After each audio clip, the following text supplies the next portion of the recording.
Well, good afternoon, everybody. It's Friday. It's Pat. It's Friday live at 5. And as you know, every Fridays I get on here on live or on Facebook Live and do a small event that kind of we talk about a few different things. And if you're new to this live at 5, as many of you know, I'm running for Lewis County Commissioner and for District 3. And I utilize Facebook as another means of reaching out to you so that you have an idea of who I am and why I believe I am the best person to fill the position of Lewis County Commissioner for District 3. So welcome. I'm glad that you are here. It is another blustery Friday. I want to feel like last Friday it was kind of blustery and I had to rush out for graduation.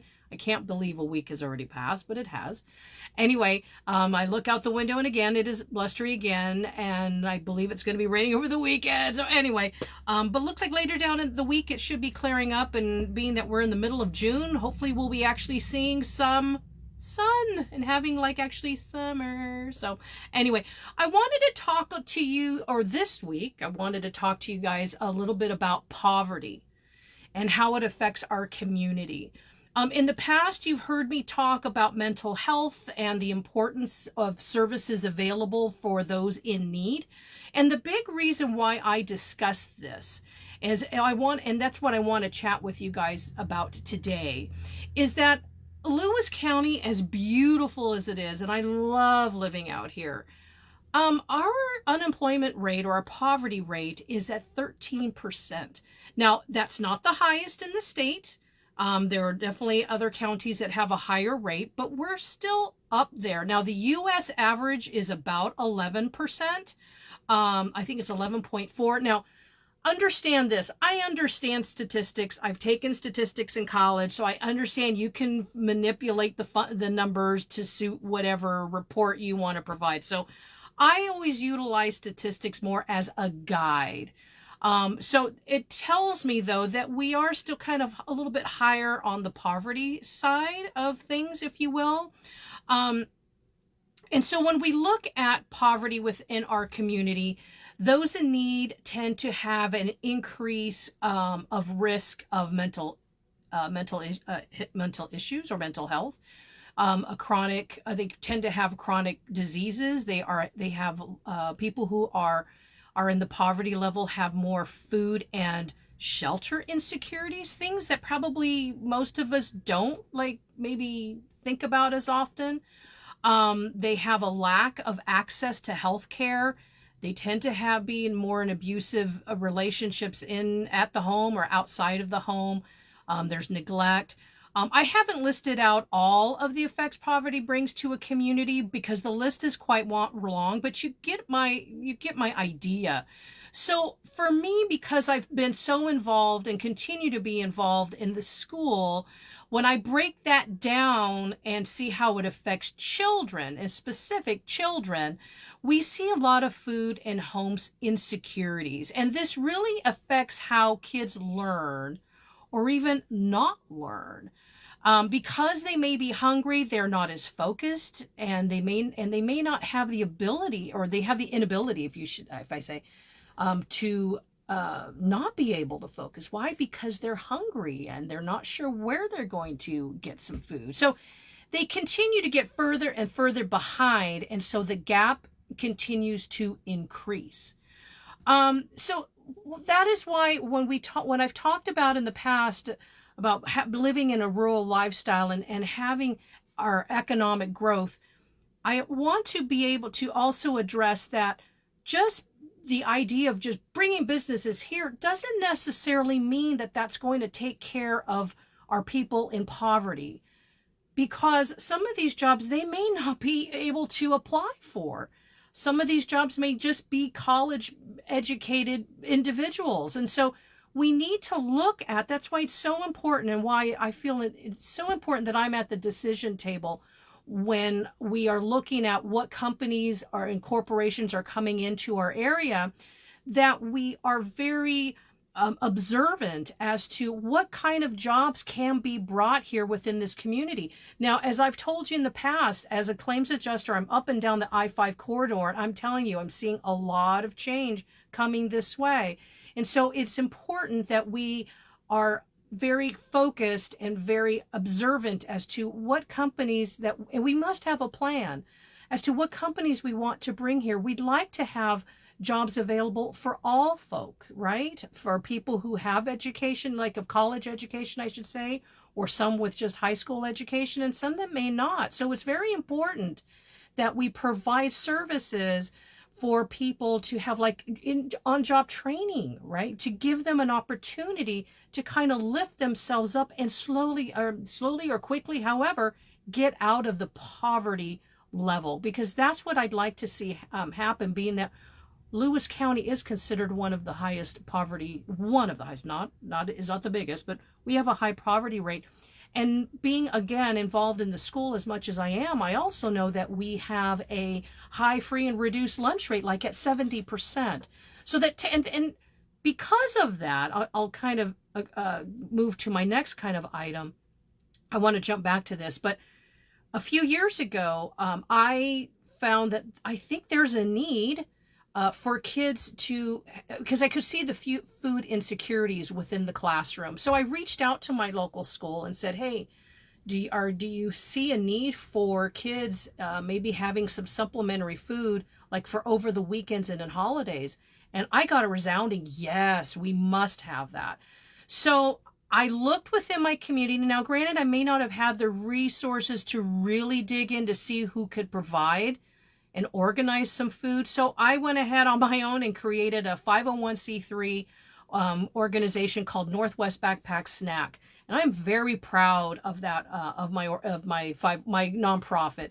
And what we did was we were able to work with our local food bank and get some foods that kids from kindergarten all the way up to high school, if needed, could have some food for over the weekend as well as on holidays. Because again, you might be surprised at how the struggles that some of these kids have when they don't have food. You know, when they're on the free and reduced lunch program, they're getting breakfast and lunch.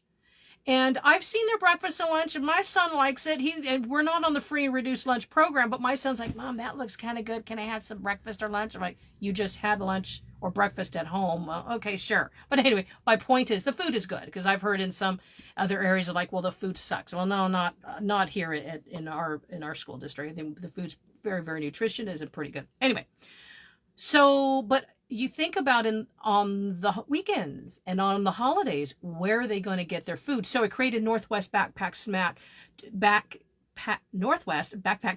to help them through that. So we would, I would pack in a bag for them and hide it in their backpack, only because I think it's important that we don't draw attention to who is getting a weekend's worth of food.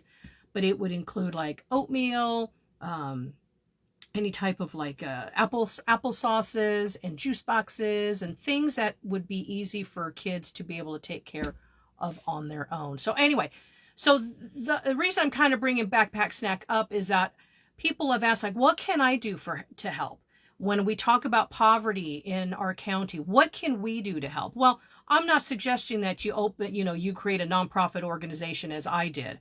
That's my head. I just always want to be in control if to a degree, and I want to make sure that it's done the way I have envisioned it. But there are a lot of organizations, and many of them that I have met along my journey of becoming trying to become a Lewis County Commissioner, that can help assist in that. They can leverage, or you can guys leverage together to try to supply some kids with food. And it's not just children. There's people, that are homeless and they need a place to eat, a place to stay warm and a place to eat. And, when we work together and we try to help ways to bring everybody up, the entire community benefits. We don't want to see the gap between the haves and the have-nots continually increase, and that is what's happening. We want to find ways to help lift people up, and let's move together. So what can you do to help? Again, you don't have to open a nonprofit like I did, but you can start volunteering your time to organizations that do help the people in poverty. There's food banks that you can help and volunteer your time. There's quite a few, there's many local ones here. I know even in Morton, we've got a local food bank that we're going to be volunteering our time during the summer. You can make your voice heard by supporting public policy initiatives, such things like creating a safety net for children and families. That provide, it gives them real protection if something happens to them, when the what is it, the rug is pulled out from under them. You can support policy that allows affordable housing and job skill training. I think job skill training is so important. Push your schools to have, I just lost the word, to learn how to do woodwork and welding. And we've got a fantastic teacher here at Morton Junior Senior High School, Mr. Lee Metcalf, who really is fantastic with the kids in the trades. There you go. That was the word I was trying to think of.